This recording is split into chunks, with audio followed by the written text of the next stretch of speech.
The liver is located superiorly to the stomach and connects with the gallbladder, both of which drain into a common bile duct into the pancreas. In the pancreas, it connects with the pancreatic duct and is transported into the small intestine. The liver is the largest and most important metabolic organ in the body. In terms of digestion, its secretion of bile salts aid in fat digestion and absorption. The liver also performs a variety of functions, including processing the major categories of nutrients after they're absorbed from the digestive tract, detoxifying and degrading body wastes and hormones, synthesizing plasma proteins. It stores glycogens, fats, iron, and copper, as well as many other vitamins. It activates vitamin D. It removes bacteria and worn out red blood cells. It secretes the hormone thrombopoietin, which stimulates platelet production, an insulin-like growth factor, which stimulates growth, and excreting cholesterol and bilirubin from the body. Unlike other organs, where each cell has a specialized function, within the liver, every hepatocyte performs the same wide variety of metabolic and secretion tasks. The specialization comes from highly developed organelles within each hepatocyte. When we discussed the cardiovascular system, we learned that all organs receive blood from the arteries, which break into arterioles and attach to capillaries, and all organs drain used blood into the venous system through venules and veins. The blood returns to the heart, where it travels to the lungs to become reconditioned, and then is pumped out into the systemic system to be reintroduced to these organs. Because of the wide number of tasks the liver performs, it has a slightly more complex blood system compared to other organs. Not only does each hepatocyte come into direct contact with the fresh blood delivered to the liver from the heart, but it also comes into contact through the hepatic portal system with the digestive tract. The veins from the digestive tract do not return directly to the heart.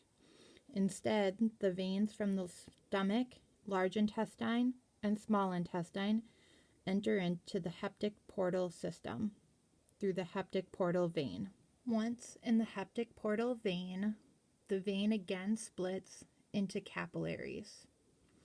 This puts the used blood from all the digestive organs in direct contact with the hepatocytes of the liver and allows the hepatocytes to perform exchange with this used blood.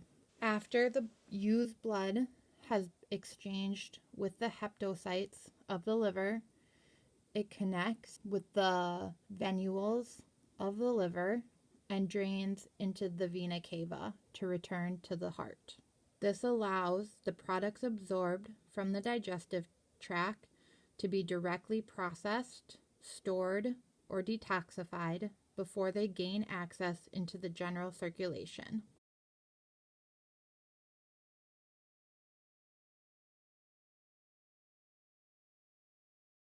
The liver is continuously producing and secreting bile into the hepatic ducts.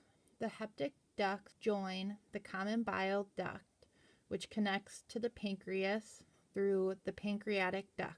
When there is no food in the small intestine, the sphincter of Oddi contracts to prevent flow of the bile from moving into the small intestine. When this occurs, there is a buildup of bile in the common bile duct. When too much bile is produced, bile will move back up into the common bile duct, which connects to the cystic duct, which connects to the gallbladder. The gallbladder acts as a holding chamber for bile until a meal is ingested. When food enters into the duodenum, the sphincter of Oddi opens and the bile is able to move from the gallbladder and the common bile duct into the duodenum. Even though bile is continuously made, the body only averages about 3 to 4 grams of bile within its system at any given moment. However, when we eat, the bile salts will cycle between the liver and the small intestine twice or 3 times during a typical meal. The ability to recycle this 3 to 4 grams of bile salts is accomplished through the absorptive properties of the small intestine and the hepatic portal vein. The small intestine will absorb the bile from the small intestine as it breaks down food. It will put the bile into the hepatic portal vein where it is returned back to the liver. The hepatic sites will pull the bile out of the blood and return it back into the hepatic ducts to be re-entered back into the small intestine. Since creation of bile is an active energy-using process, the ability to recycle bile prevents the body from having to expend energy to create 15 grams of bile salts, which are needed to digest a single meal. It also prevents too much bile from needing to be stored in the gallbladder in times when there is no food present in the small intestine.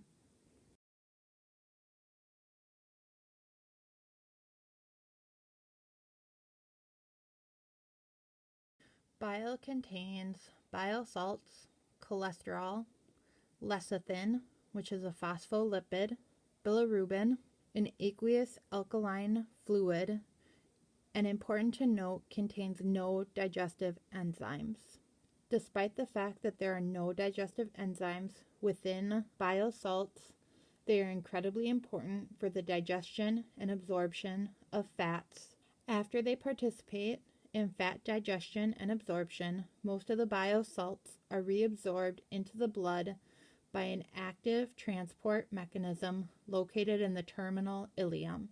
As we said before, from the terminal ileum, they are transported into the hepatic portal system to the liver, which resecretes them into the bile. Bile salts aid in fat digestion through their detergent action and facilitate fat absorption. Fat molecules tend to be hydrophobic, which means they tend to cluster together into large fat globules and only have a small surface area exposed to the watery environment of the small intestine. Because lipase must directly come in contact with the fat molecules in order to break it down into monoglycerides and fatty acids, only a small proportion of the fat molecule could be broken down during its duration in the small intestine. Bile salts exert a detergent action on the fat molecules. A biosalt molecule contains a lipid-soluble part plus a negatively charged water-soluble part. The bile salts are adsorbed on the surface of the fat droplet, which means they dissolve into the fat droplet. This leaves a charged water-soluble part projecting from the surface of the droplet. Through the mixing of the small intestine, the fat droplets are broken down into smaller ones. The small fat droplets in normal conditions would usually reconverge together due to their hydrophobic nature. However, because a bile salt is attached to them, each bile salt contains a negatively charged anion, which repels the negative charge groups on the next droplet of fat. This causes these droplets to repel away from each other and increases the surface area for lipase to act. Because the negatively charged anions create space and increase the surface area, the lipase can now digest both the outer surface of the fat molecules and the inner fat molecules that it previously could not reach. This allows for fat digestion and absorption to to occur in the small intestine.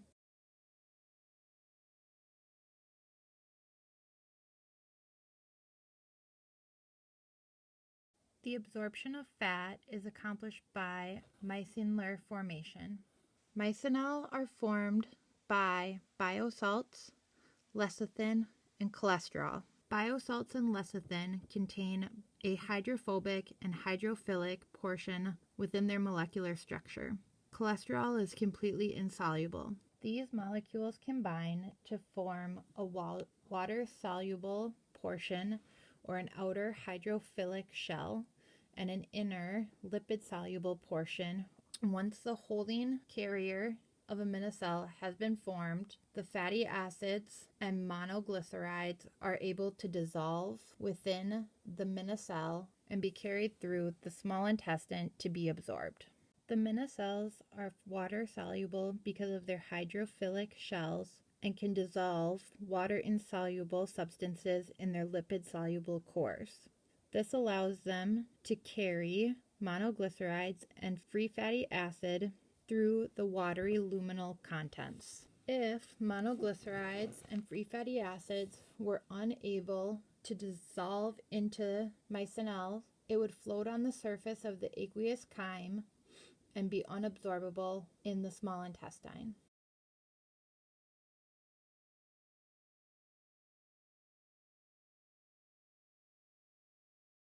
Since bile salts are vital for the digestion of fat, the main stimuli for increasing biosecretion is cholecystokinin, CCK.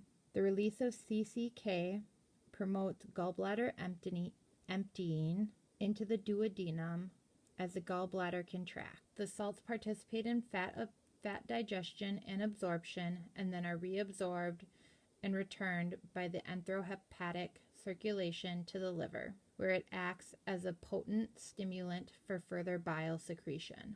Cholecystokinin also stimulates the relaxation of the sphincter of Oddi, which allows for more bile to enter into the duodenum.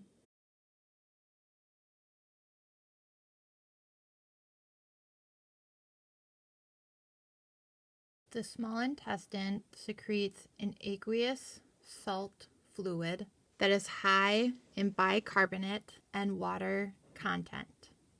It contains no digestive enzymes. This aqueous fluid allows for lubrication of the chyme entering into the small intestine and also provides a water-rich environment in order to allow for hydrolysis reactions to occur.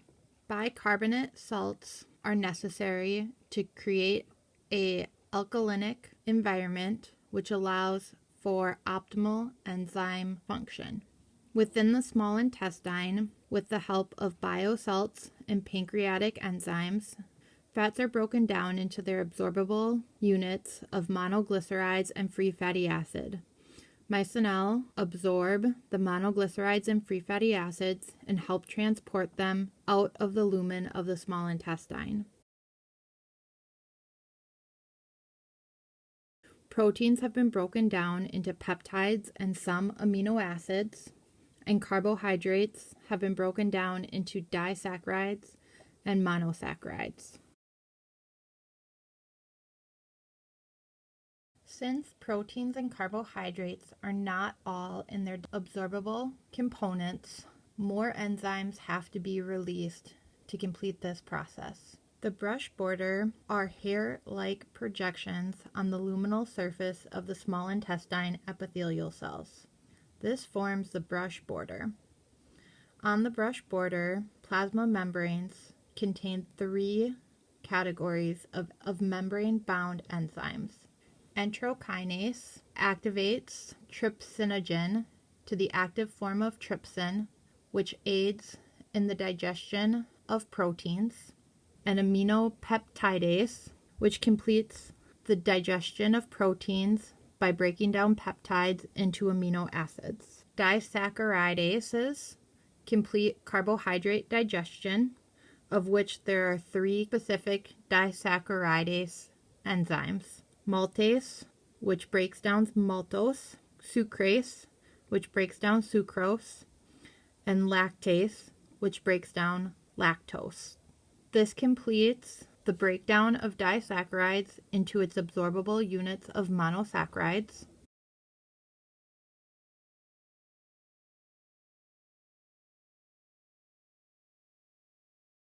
The ability to absorb is directly related to the surface area the chyme in the small intestine is exposed to. If the small intestine was a single flat tube with no increase in surface area, extensively less absorption would occur. The small intestine has 3 modifications that greatly increase its surface area. The first are visible circular folds, which give the small intestine a wave-like appearance. This increases the surface area by 3 times. On top of the circular folds are villi. Villi, again, is another wave-like projection on top of all circular folds. The villi increases the surface area of the small intestine by 10 times. The surface of each villi is covered by epithelial cells interspersed occasionally with mucosa cells. The surface area of the small intestine is increased another 20 times by small microvilli, which are on each epithelial cell. As many as 3,000 to 6,000 microvilli could be found on a single epithelial cell. These microvilli form the brush border and have enzyme-bound proteins within their plasma membrane. When these enzymes come into contact with the micronutrients, they break down these nutrients into their absorbable form.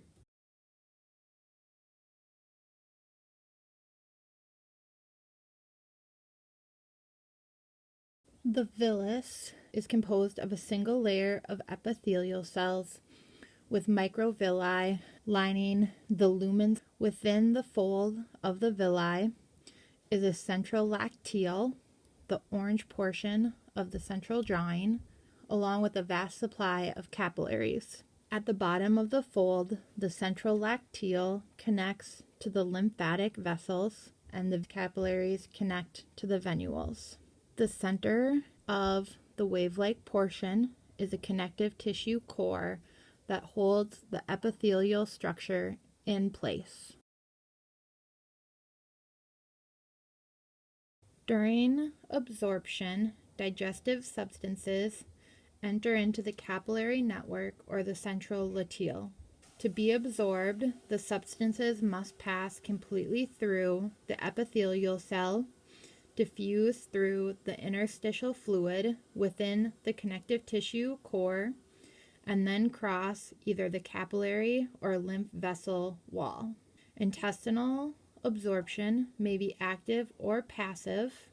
Active absorption requiring the use of ATP at least once during its transport from the lumen into a capillary or central lacteal. All products of carbohydrates, protein, and fats, as well as most ingested electrolytes, vitamins, and water, are normally absorbed indiscriminately by the small intestine. This means whatever is able to be transported from the lumen into the capillary or central lacteal will be moved regardless of need. Only iron and calcium is adjusted to the body's needs. Carbohydrates cross the epithelial cells from the lumen and enter into the capillary network of the villus. Likewise, proteins also will diffuse across the epithelial cells of the lumen and enter into the capillary network. Fats are transported into the central lacteal and enter into the lymphatic system. They then are drained back into the cardiovascular system in the heart. Absorption of nutrients and electrolytes from the lumen of the small intestine into the extracellular fluid on the opposite side of the epithelial cells is largely dependent on the concentration of sodium within the cell. Epithelial cells are similar in their concentrations to that of a neuron. They have a low sodium concentration within the cell and a high potassium concentration within the cell. This is accomplished by the sodium-potassium pump, which is activated by ATP moving 2 potassium into the cell against its concentration gradient and 3 sodium out of the cell against its concentration gradient. This pump, because it moves against its concentration gradient, requires ATP to power it. Because of the creation of a low sodium concentration within the epithelial cell, the high sodium concentration from the lumen of the small intestine can passively diffuse into the epithelial cell and be pushed out of the epithelial cell through into the intracellular fluid side through the sodium-potassium pump. Because sodium is passively moved from the lumen into the epithelial cell, it can be paired through symport with another molecule to transfer that molecule against its concentration gradient. Disaccharides come into contact with the brush border of the lumen, where it is broken down into monosaccharides like glucose. Glucose has a lower concentration in the lumen of the small intestine compared to inside the epithelial cell. This means that in order to move into the epithelial cell, it has to move against its gradient. Since sodium is moving into the epithelial cell down its concentration gradient, glucose can hitch a ride and essentially get an energy-free pass into the epithelial cell through a symport channel. Once sodium enters into the channel, it increases the channel's affinity for glucose, and glucose moves into the channel as well. When both spots of the channel are filled, it opens to the epithelial side of the channel and allows sodium to diffuse into the epithelial cell along with glucose, costing the cell no energy. The glucose then diffuses to the other side of the epithelial cell. Now the extracellular fluid has a lower glucose concentration compared to that in the epithelial cell. Therefore, glucose can move down its concentration gradient, moving from the high glucose concentration within the cell to the low glucose concentration of the extracellular fluid.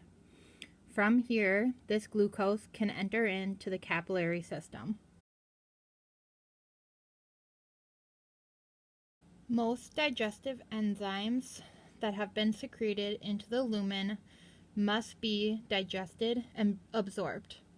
Proteins within the cell that are pushed off from the villi into the lumen during mucosa turnover must also be absorbed. The amount of endogenous proteins that enter the lumen each day is about 20 to 40 grams. This can be more than most people ingest in proteins every day. All endogenous proteins must be digested and absorbed along with the dietary proteins to prevent depletion of the body's stores. Peptides come into contact with the plasma-bound proteins within the brush border and broken down from peptides to amino acids. Here, amino acids utilize the passive diffusion of sodium to hitch a ride against its concentration gradient. Similar to glucose, amino acids are found in a higher concentration within the epithelial cell compared to the lumen. By being co-transported with sodium, they are able to be transported without the use of energy. Once in the epithelial cell, they diffuse down their concentration gradient into the intracellular fluid and, like the monosaccharides, are absorbed into the capillary system. When an amount of fat is secreted into the duodenum, It conglomerates due to the hydrophobic nature of the fat molecules. When they come into contact with biosalts, they are broken into smaller fat droplets that repel each other due to the negative charges of the biosalts. This increase in surface area produced by the biosalts gives pancreatic lipase a greater surface area to go and digest the fat droplets into monoglycerides and free fatty acids. Monoglycerides and free fatty acids cannot be transported through the watery chyme to the lumen of the epithelial cells. Biosalts merge together to form micelles that act as carriers for the monoglycerides and free fatty acids. They diffuse into the micelles and now can be transported to the lumen of the epithelial cells. Once the micelles come into contact with the brush border of the epithelial cells, the monoglycerides and free fatty acids diffuse through the plasma membrane passively and enter into the epithelial cell. The micelles then leave this area and go back to pick up more monoglycerides and free fatty acids. Once on the interior of the epithelial cells, the monoglycerides and free fatty acids are resynthesized into triglycerides.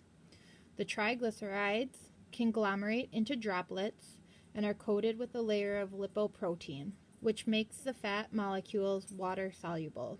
Through exocytosis, the triglycerides are moved from the interior of the epithelial cell to the extracellular fluid on the opposite side of the epithelial cell. These triglycerides are unable to enter into the capillaries of the cardiovascular system and therefore have to enter into the central lacteal and be transported into the cardiovascular system through the lymphatic system. Though all the absorption of monoglycerides and free fatty acids from the chyme across the luminal surface of the small intestine is passive, it does take energy in order to absorb fats and rebuild them.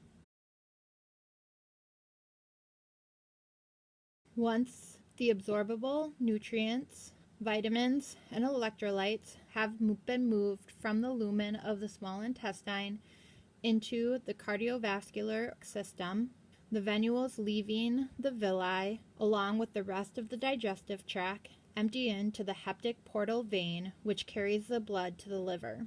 In the liver, many of these energy-rich products are subject to immediate metabolic processing, and harmful substances that may have been absorbed are detoxified by the liver before gaining access into general circulation.